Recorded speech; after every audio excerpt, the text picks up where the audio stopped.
Hello, everyone, and welcome to this latest live episode of VOX VOMITUS. I'm your host, Jennifer Ann Gordon, the author of Pretty Ugly, From Daylight to Madness, and When the Sleeping Dead Still Talk, also the Japanese box and other stories. I almost forgot that one. Joining me today, as always, is my VOX VOMITUS vixen, Allison Martine, author of The Bourbon Books, which includes Dibs, Since September, Move on Melinda, Climb the Salmon Ladder, and Ranchers Take Manhattan. Joining us today for the third time on our show is historical fiction, historical thriller, historical intrigue, gothic-y maven, Nancy Bilyeau, here to talk about her third book in her series, The Versailles Formula. We are all wearing blue. We will discuss this later. It's a theme. Oh, yeah, Allison has a blue drink.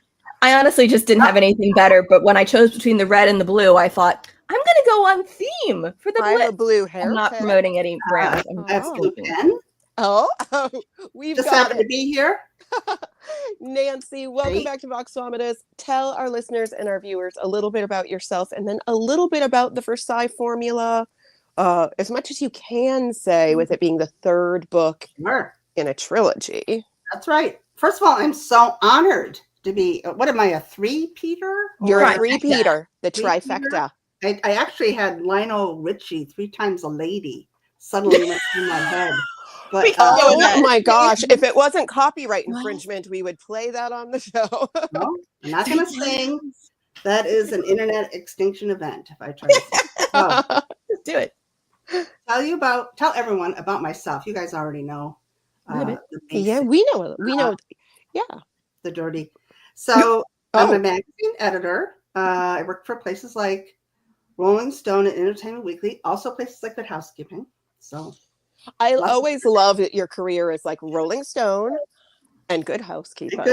I feel like this is a very like Martha Stewart and Snoop Dogg kind of thing, because you could talk to one at each, and that friendship is just magical. I like that one.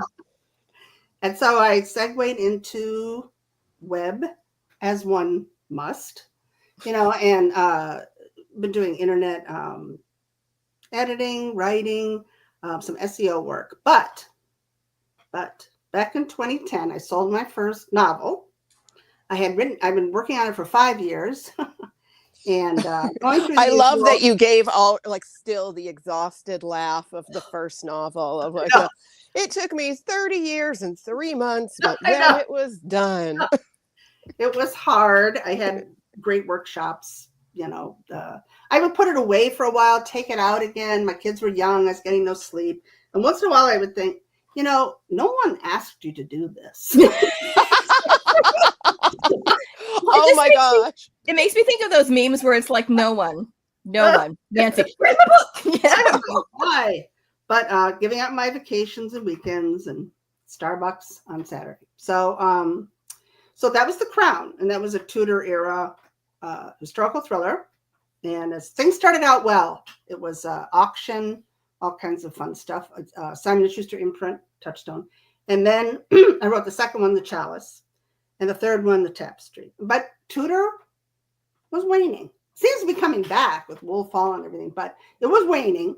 So I thought, well, what else do I want to write about? And I got some inspiration when I was at Hillwood, this sort of historic house museum in Washington, D.C., where there's all this beautiful porcelain, Fabergé eggs, paintings of this very rich woman. And the tour guide said, oh, the porcelain factories in the 18th century, that was like the space race. They were so competitive. And I thought, what? Little did she know that this would take over the rest of your life. I was like, wow, because I'd always wanted to write spy fiction, but felt intimidated, by John le Carré, people like that, and felt like I don't know anything about the CIA, the FBI. I don't know anything about Black Ops. I'd like to know about Black Ops. I love that you're like, I want to write spy fiction, but I don't know anything about I don't know anything about it. But I do know nerd history stuff. So maybe I could do a spy story in the 18th century, people spying in the porcelain world. And so with that strange idea, I went forward and I wrote The Blue.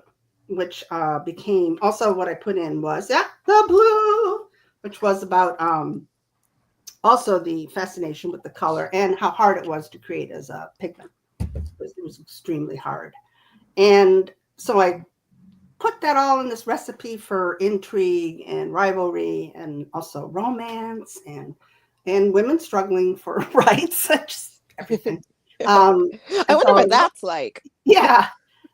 Being an artist back then, they didn't think that women should paint portraits because it was inappropriate for them to look for a long time into the face of a man who they were painting. So don't flatter yourself, dude. I know. Like, oh my God. The watercolor flowers, ladies. Yes. Paint another pansy, please. Yes. And now a posy. Just posies for you. Yeah, it's exactly it. So I based my character on some real women, though, who were in the second part of the 18th century breaking out. Like there's this wonderful woman who painted Marie Antoinette, Marie Veget-Brun, and there was a woman who was Swiss who was in England, and most of the time they learned a lot from their fathers or husbands or brothers. I have to be real. And then they would get a lot of training that way. But they became significant artists. And so I did research on what it would really take to be an artist. And so can I ask real quick, how long was your research process before you even started writing the blue? Was there a time at the beginning of writing the blue that you still didn't really know what you were talking about, but you were faking it? Well, that's an ongoing process. I would say for several months I read books, but what happens is if I start to get too into the research and not writing, I start to get nervous and I go blank in a weird way. I just want to start writing. Yeah. And then I start writing and then I realize, oh, now I need to do more research. So exactly. I'm going back and forth. Sometimes I have to stop everything and do research, but also like I'll do a first draft and then I'll read and go, and then I'll go back and research and change things. So it's like, this would never have worked that way. Exactly.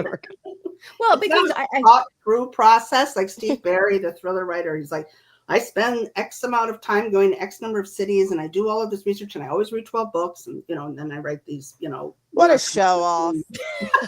Well, I mean, it's not just a show off, but it's a show of privilege to be able to do all that because most authors don't have the time and the means to be doing all that. I mean, I think the reading is definitely something that anybody can do and have access to, but actually going to places. And I remember, I won't name what author because I just no longer acknowledge this person exists, was like, oh, when I wrote this book, I went to all these places and I would just be there and then I would absorb. I'm like, that's just cheating because you're not even using your imagination anymore. You're just writing down what you see, which is great, but most of us have to come up with all this stuff in our heads and then create and maybe check against facts. But if you're just sitting there and watching something, that's just so much easier than being, well, I'm staring at the same wall and it's not giving me new ideas. Well, I have to jump ahead here because I really got into Gothic with my new book. And what I did was I got into classic Gothic and read and did podcasts and, scholarly analyses. And what's interesting is like Bram Stoker, Anne Radcliffe, the guy who wrote Camilla, they did not leave their homes to do this research. Bram Stoker didn't go to Transylvania. Anne Radcliffe didn't go to Italy. They did it all in England. Now, from here, of course, Walpole, who, is in my book, he's different. He was the prime minister's son, very wealthy. And he did the grand tour and he went to Cambridge. So he could draw on all of this. But I just think it's interesting that the people who've made the biggest impact in Gothic in the late, I would say mostly the 19th century, did it really for the money and the fame. and they didn't travel because they didn't have the money. That's why we're writing the book, to make the money. And nothing's changed. Well, and I think for them, like the Gothic, the darkness was just in their hearts all along. Yes. And isn't that the lesson that the darkness is within us the whole time? That's what we want, right? Really the imagination that the imagination, and also a lot of Gothic tendencies and tropes and things that we take for granted now. A lot of it is within the home. It is the crumbling, decaying walls. It is the dark hallways. So, now, I mean, people also, nowadays it's not just Gothic, it's like domestic suspense. It's things which are in the home. And I think when COVID first happened and we were all in our home, there became this like beginning of a new renaissance of Gothic, of domestic horror, of domestic suspense. Because we were like stuck in our houses looking at our walls going, right? Okay. Someone used to then like deal with that whole trend of the sourdough starter and bring the domestic thriller together. Like, is the sourdough thriller like is a that haunted loaf of bread? I mean, that, or we've really done a lot of fungal fiction, and sourdough's like yeast based, and it's also kind of related to that. Mostly, I would like an excuse to interview someone while eating a loaf, like an entire like Allison, of sourdough. you should write that book. No, this Am is I not, wrong that these are not my skills. No, Mexican Gothic is a fungus thriller. Yep. A lot of them Mexican are. Gothic is Ghost Eaters by Clanca Chapman. That is a mushroom. Wow. Unfamiliar, right? There's a lot of fungal stuff going around. Sporer horror, fungal fiction. It's the horror. I didn't even know this was a definable genre. That's why I'm here to learn. Just the sourdough hasn't had the spotlight, and I would like to bring it there. Yeah. A big loaf, some garlic butter. I'll stop. And it grows. It grows and it takes over. It rises. No, it doesn't work. So back to my bizarre. Yeah, so you're getting into classic Gothic and you're inspired. Right. So yes. But before that, all right, so I wrote The Blue, then I wrote the sequel, Fugitive Colours. But between them, I wanted to write a book set in New York City because I lived there and I'm in love with New York City history. So I wrote Dreamland, set in Coney Island, and I really loved. And I did go out to Coney Island, but there's like nothing from 1911. Like they demolished all of that stuff way back in the 30s and 40s. And I remember I went on a tour and they had like part of a sign. That's all that's original that's left. They have postcards and stuff, but just to walk along the water and get the sense of the bay. Dreamland was my first book of yours that I read. And I loved it because it was, serial killer, New York City, it's in like the 20s. I was just like. Those are your buzzwords there. Yeah, it was like all throw in the a drowned vibes. Girl and you win. Yeah, and it was faced it during a real heat wave, which was fun. There was an actual New York City heat wave where people went insane and jumped off of the piers into the East River who couldn't swim.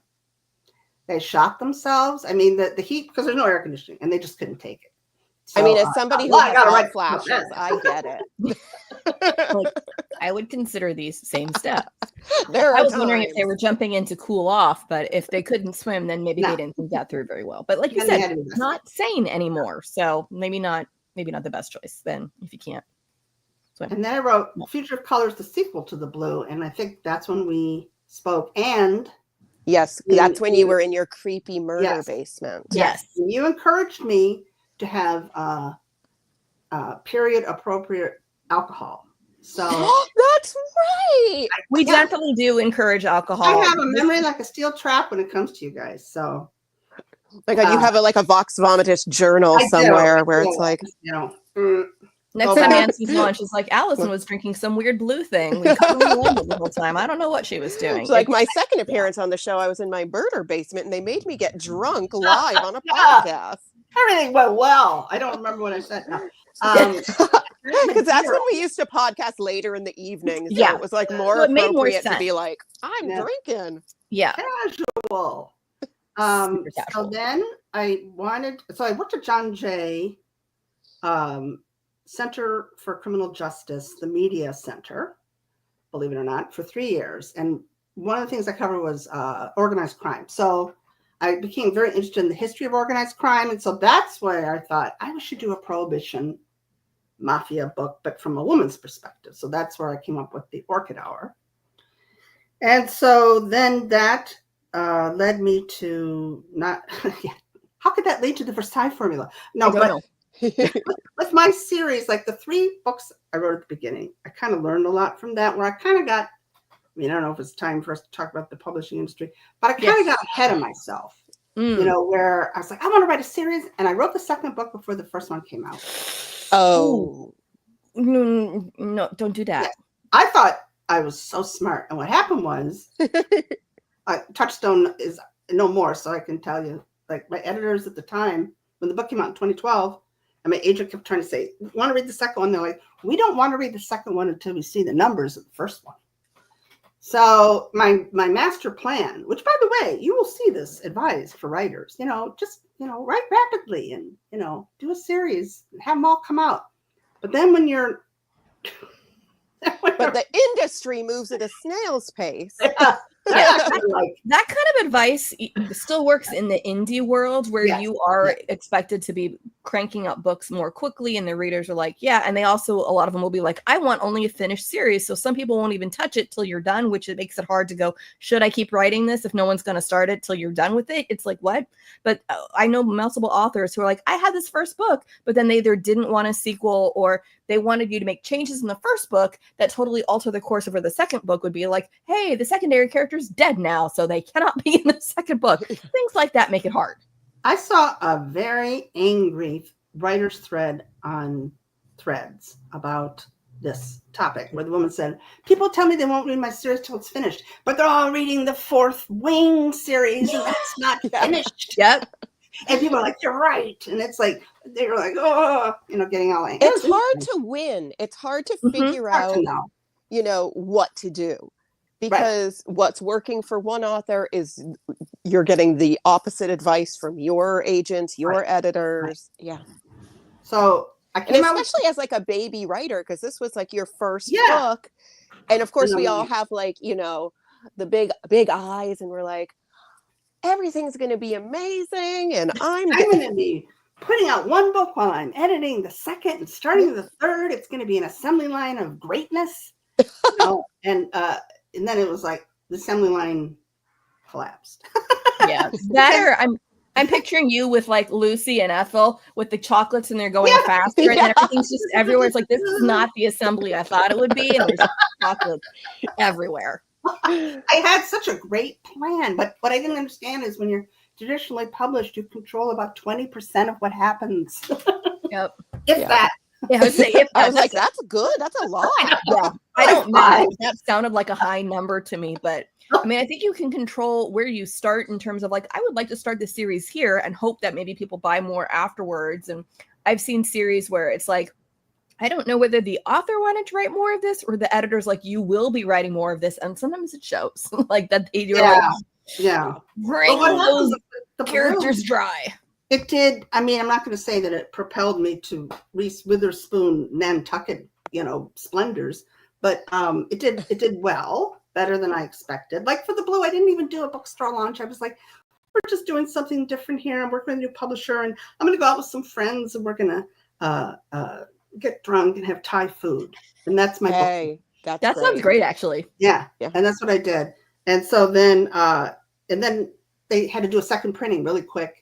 And, people were contacting me on LinkedIn. I want to buy this for my wife, but they've run out of books. What do I do? I'm like, okay, this is exciting. Yeah.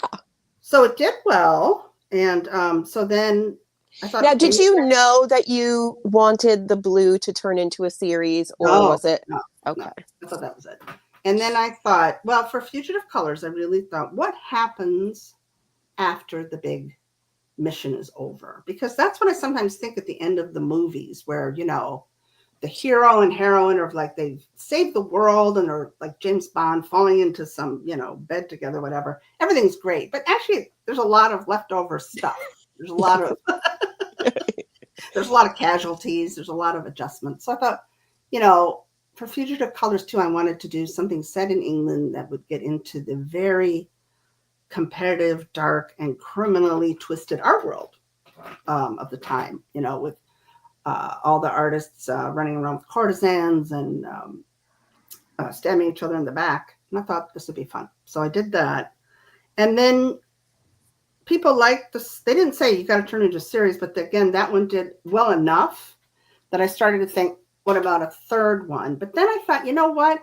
Even though it was fun for her to be helping to solve a murder, I want her to be, she was sort of reacting to a crime that she in a way put into motion. I want her to be on a mission. I want her to like be a badass again, like a spy. I want her to be a spy again. And so that's where I came up with the Versailles Formula, because I wanted to propel her into an even more high stakes, environment. And also, I was really into my Gothic phase, and it shows. Yeah, it shows. And also, The opening like pages of the Versailles Formula are like, I'm getting chills just like saying it. Ooh. I had to stop and I'm like, that is so classic. It was like, it really gripped me. It freaked me out. I'm hard to freak out, but I just loved it. Love the whole vibe. So, well, part of what I try to do is things that are kind of audacious in my own insane way. And so I thought,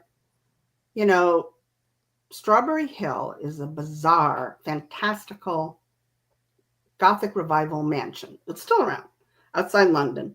And I don't think anybody has ever set anything inside there. And so I thought, what if I had, and it's a place where the writer lived and had a nightmare and dreamed up of a ghost that then became the first Gothic novel, The Castle of Otranto. So I said, well, what if I put a ghost story, a ghost hunt in there after that book's come out? So I thought, I'm just going to do that. Yeah. Well, I love that kind of meta feel of it. It's like, okay, this guy has written this, and now this stuff is coming back literally to haunt him as far as what's happening, and then how you weave in the art aspect of it. And I love all these little touches you have about like, there's something wrong with this painting, but what is it? And only somebody with a skilled eye, because everybody else would just be like, yup, that's nice, but she's like, there's something weird here. Yeah. And or they're like, oh, what, you think it's a forgery? And she's like, it's more than that. Like, the vibe is off. It's wrong. Somebody asked me, and I think it was my publisher doing this, 5 questions, like, and what's your favorite trope? Now, it's kind of funny that people say that now, because I don't know why, but I thought like tropes were all supposed to be tropes. No, quiet. Yeah. Well, tropes have kind of changed. It sounds like, what's my favorite one? No, like tropes have kind of changed from, especially different genres have it, I think, in different amounts, but especially in romance. People are like, tell me what tropes, because I'm specifically looking for books with these tropes. So it's now like a selling point, and like how we're marketing it versus I think book talk kind of made that like a thing. Probably. This is sort of newish. This sort of, I love tropes. And I want tropes instead of, if you do tropes, it means you're not original. You don't know what you're doing. Right. But that's, 2010. Now we like tropes. So, but anyway, she asked me a favorite trope. I said, well, I like solve the puzzle.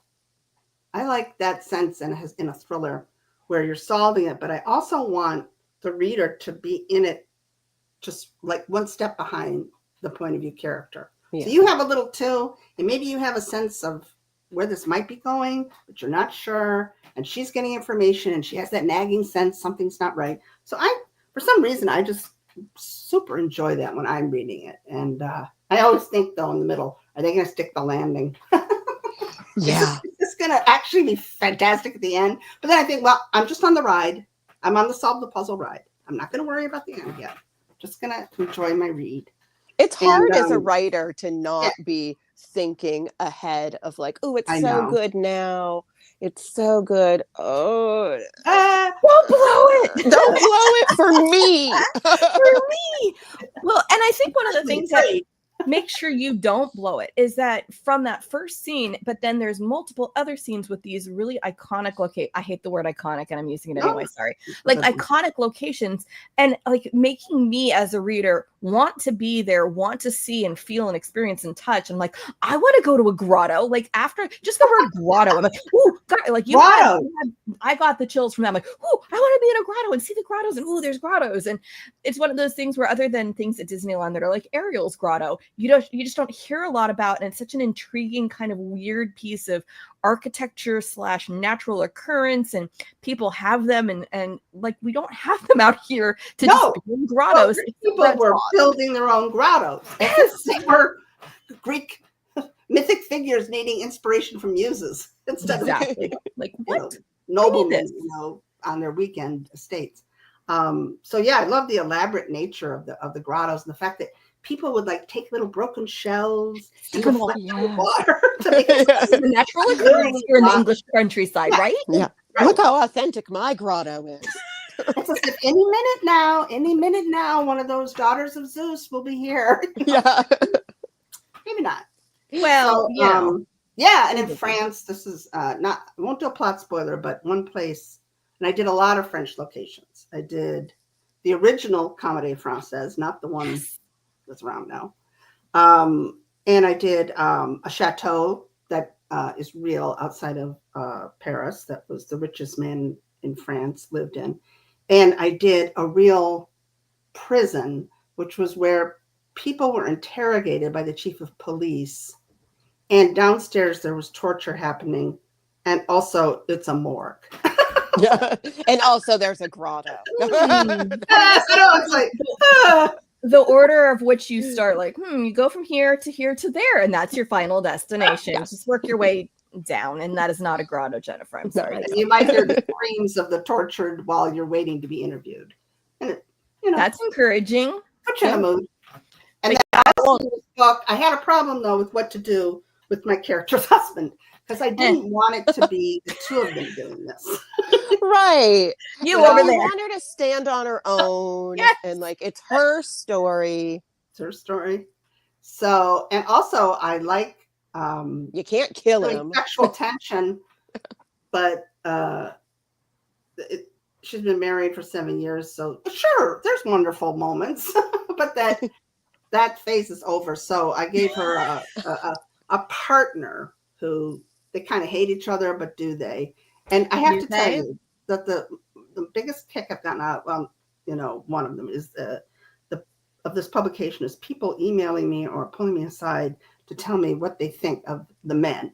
And so people are like, I had one person on NetGalley who was like, DNF, I can't stand male microaggression. And I'm like, well, my character doesn't like it either. And that's yeah. Also, welcome to the times that you set the book in. Like, did you? I was going to say, I mean, yes, understand it was historical. I was really shocked that somebody would like, because there's definitely an arc with him and with her. But then other people were saying the minute that he showed up and started to be, his arrogant self, this one woman told me the minute that they had their first sort of fight, her response was, yeah, daddy. Well, it takes all types, they're like, takes all types. I know. I was like, ooh, is this going to be enemies to lovers? The reactions I know are of like, I'm not even going to keep reading this because he's such an asshole. I just hate his guts. I can't even read him. And other people are like, yeah. I wish he'd say that to me. Yeah. Yeah. Well, and I'm sure maybe that particular person may have like their own triggers of like, I'm married to that man, or that's my boss, and I just can't with that. I can totally get it that people have their own things, because I don't think most people's responses would have been that, because I felt like he was very much appropriate for his time, his circumstances, and you made him a complex, nuanced character with his background.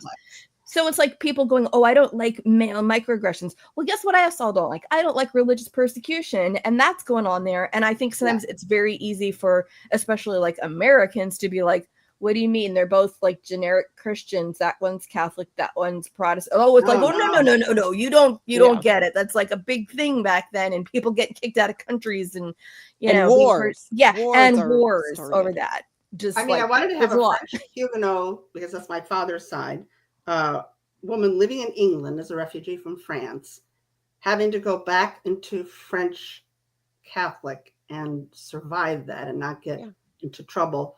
And also, English like, how Catholic. does that feel for her? Yeah. And it's like, you gave your character so much, so many layers of like things to feel and have to process just to solve the mystery. Right. Like, they have to deal with these emotional, heavy things that are not just directly related to them, but it's like generational trauma that she's bringing to everything she does. And it really makes for these very well-rounded, sometimes quirky character traits. Well, I didn't know how rough it was for Catholics at that particular time in England, where they couldn't be in the army. And they couldn't even buy a house with except a certain amount of time outside of London. There were restrictions on whether they could go to university. I mean, it was very, very, it loosened up about 20 to 30 years later. But first you had the Gordon riots where people were out and out looking for them and trying to kill them. So the Catholic persecution was super intense in that period. I think because, but for all Outlander fans, all Bonnie Prince Charlie had tried to invade recently. Yeah. Well, exactly. It's like because the tying between who the pretender to the throne or who might try to usurp the throne or any of that is all then tied to like, well, you must obviously support whoever is of the same religion that you are. It's like, well, but would you? And again, it's the whole paint with a broad brush. Sorry for the painting plant. Everybody in a particular group, and it just ends up causing lots of problems, including for the characters in your book.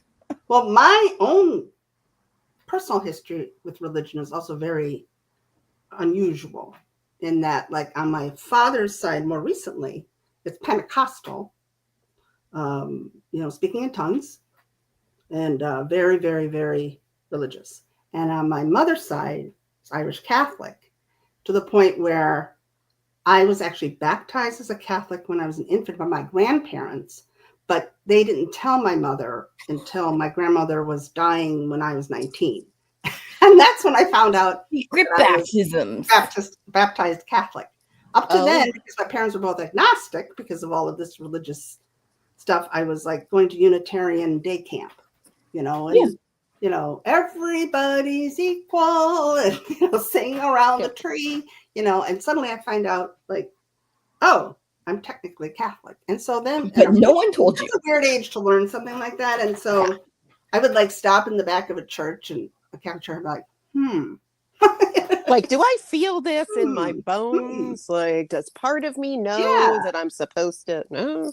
The residual baptism waters get activated in the north of the church, and she starts glowing and shit. No, I don't think none of that happens. I don't think. So when I was little, I went to Catholic school, but my father was an atheist and my mother was Catholic, but they didn't get married in a church. So the Catholics wouldn't baptize me when I was little. So I was baptized Episcopalian. And then when I was supposed to make my first communion, the Catholic Church wouldn't do it. So I had to get like special permission from a priest and do like a separate first communion thing where I didn't wear the little Bride of God outfit, couldn't be with my classmates. So it's like, it's all so weird, like religion and organized religion. And I think so many of us have these stories of like, like something was weird when I was a kid. And then it's like, that's why I think we were like, when we read historical fiction and we hear about these life or death things, and then we go back and I'm like, oh, I wasn't allowed to be the bride of God when I was 7, and I felt weird then. How did Genevieve feel? Like, a little more intense there, but more intense. When you're dealing with like the combination there, it does get weird, because I was baptized as a baby by my grandfather because he was a minister, but I was baptized as a baby because the Catholic side of my family, my dad's side was Catholic, my mom's side was it was UEB, so Brethren. And they didn't necessarily need to do infant baptism, but the Catholics like, yeah, you got to do it now. But they tried to have both perform the wedding, and the priest side wouldn't go along with it. They were like, well, he can maybe say a special prayer, but they just didn't count my grandfather as special or holy enough. So at that point, my dad's like, all like get into our sort of our curiosities and explore it in the writing. In my part, I find myself always sneaking in a nun. In a nun. Oh, I'm sorry to bring sneaking in a nun. Just when you don't think I can do it, I'm gonna sneak in a nun. The nun pops up. Get back there, nun. No one ever expects the nuns. So so that's part of and also in Versailles Formula, I was interested in the depravity of the French, which was extreme. This is dangerous liaison time of very elaborate, decadent action. The wigs, sexcapades. Yes. So that's fun, right? How's that not fun? Like, that's always fun. You know that in 20 years this is all going to be wiped out. So like they don't know it, but it's going to. But we do. Nasty.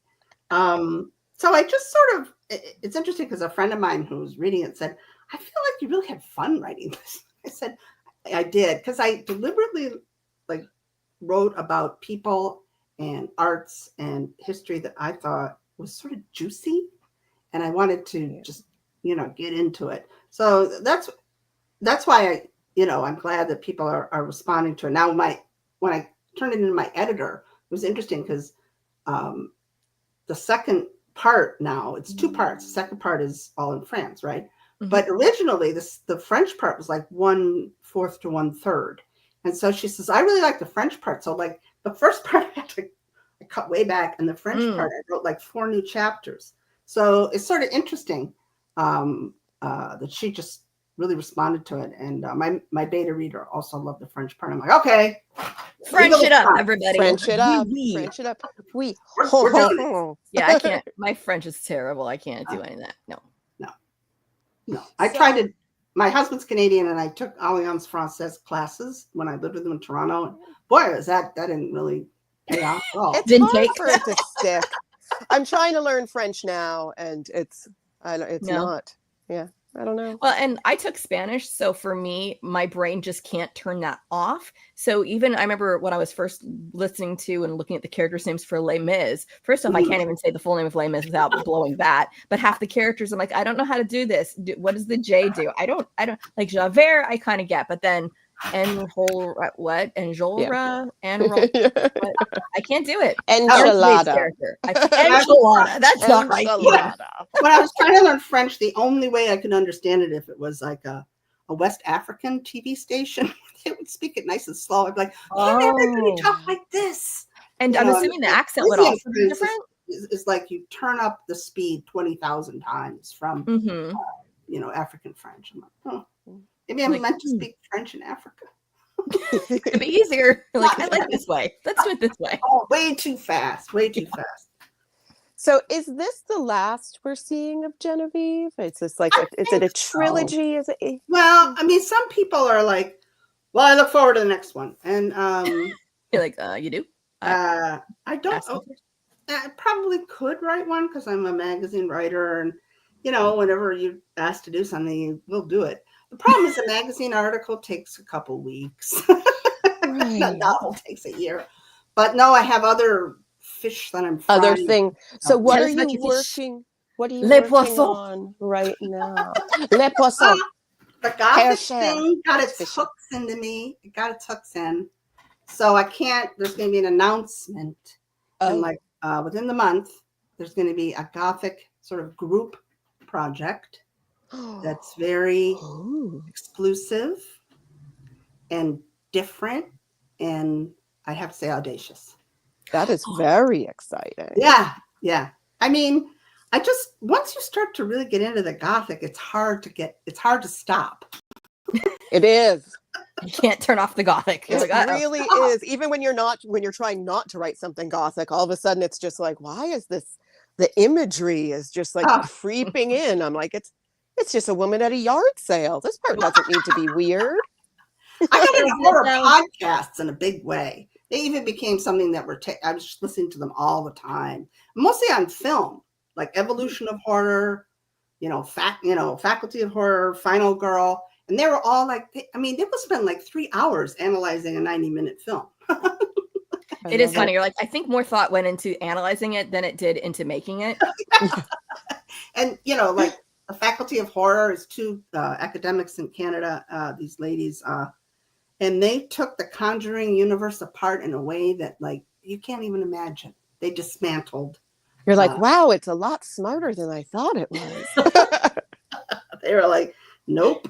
So, and yeah, I got into horror TV, started reading more horror fiction. And so not hardcore horror, because I'm the kind of person, I'm too scared to see Hereditary. I'm just a chicken. Oh, I know. I've seen Midsummer 5 times, but I can't work my way up to Hereditary. Hereditary is not as scary as Midsummer. How's that possible? It's just sadder. Oh. Okay. It's definitely more. Yeah. Go ahead. I think Hereditary would be fine. There's like. You think I can do it? Yeah. Yeah. Because even as a horror person, I'm a baby when it comes to horror movies, and Hereditary's fine. Yeah, and I feel like there's different kinds. Like you said, like some things it's sadder versus like, is it jump scares? Is it creep factor? Like what There's is the like emotion 2 you're jump evoking? scares in Yeah. Hereditary. But Okay. mostly it's just good solid grief horror, and you have to watch it because the main character is a miniaturist, so she does these very elaborate Nancy, love you told me gothic that. miniatures. I was not given that information. Yeah. I would have watched it just for the miniatures. Oh, like, and I'll stop do the that. film there because I don't need to see the scary part, but we'll freeze frame on there, and that's the part I enjoy. Yeah, Thank you yeah. very She's much. like an artist, and she has this exhibit of miniatures. So, But I'm also, and then I'm you'll also be fine. on a novel that's not part of the group thing, which is me merging my historical fiction nerd obsessions with folk horror. Ooh. Yeah. In a way I'm that on I board hope here. will work. I hope will work. Because I Hopefully- have a I'm loving project it. that has like folk aspects to it that I started working on and I set aside, and I do plan on going back to it, but I haven't fully figured out which direction I'm taking it as far as, do I embrace the horror side of it? Do I just stay in my, I'm supposed to be speculative weird, but not necessarily scary? And I know. That's the thing. But here's the thing: line. once people realize horror doesn't need to be scary, right, then it just opens up the but whole then you world. are going to get people who are going to disturbing. say, but it wasn't scary. And Right. and then you disappoint people's expectations if you aren't having it in the right Oh, lines please, those for people them. can F off. I mean, Anne Radcliffe, who did The Mysteries of Adolfo, she's the one who like split it up, right? She's like, there's horror and there's terror. Terror is, it turns out, it's not supernatural. Horror, it is supernatural. I kind of like that division. Oh, So I do like that. I write terror where there is nothing supernatural, but you thought there was, which of course some people would call that Scooby-Doo. But well, we do like Scooby-Doo too. But what is it? I think was it Bracken McLeod, Jennifer? It was that Chris said, Golden who was it writes Chris? about it. Chris and Bracken. Oh, but I they think both Bracken's the one said who it. said the He term writes secular horror. So basically agnostic as to a supernatural element, but then there's still the horror aspect, which then the line between that and like crime, because whoever then is doing something bad is usually committing a crime. The lines get really kind of weird in there. But Nancy, before I forget, because this actually goes back to the art side and the dyes and the richness of it. And I had to do this before I put this shirt on because it is a light blue for people who can't see, is since it was just Easter, and I usually do this before Easter, but we dyed our eggs late this year, is besides the dyeing of the eggs, which is like, how long do you leave it in? How vibrant is the color? My background is Penna Dutch, so I had to make pickled red beet eggs, and you have to leave them in for a couple of days to get them nice and really, really rich colored. So I was looking on how deep did the color go? I'm like, this is just like, it's like dyeing fabric and like porcelain. I was thinking of the dyes and the pigments and going, I almost ate one on the show, but I didn't think Jen wanted to see me eating an egg during the show. I don't care. You can eat an egg on the show. But I look a big mess. I'm cheering you on.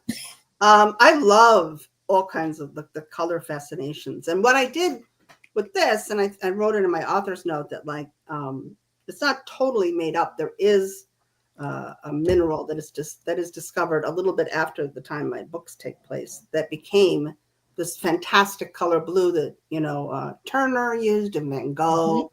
Starry Night uses a certain color of blue that didn't exist like 50, 60 years before that. And it's like, it's that science art. So incredible. Combination. And sometimes there's a little alchemy in there too. So yeah, it's so science how you get the different pigments. And it's so such hard work. You start with unpickled beets. You got to start with unpickled beets, and that honestly it's pretty easy because it's beets, vinegar, sugar, throw in some eggs. So it's really not that hard, but it's all those things. Hungry. Yeah. Sorry. Yeah. Nancy, we have loved having you back on our show. Thank you so much for being here. Everybody who is watching this live, watching the replay, listening to us, make sure you check out the Versailles Formula. Check out all of Nancy's work. Her website is scrolling below. Yay. The new covers are great, by the way. I love I like what they did. Yeah, gorgeous. And everyone, stay tuned next week. We took March completely off from episodes, and now we are having another episode next week.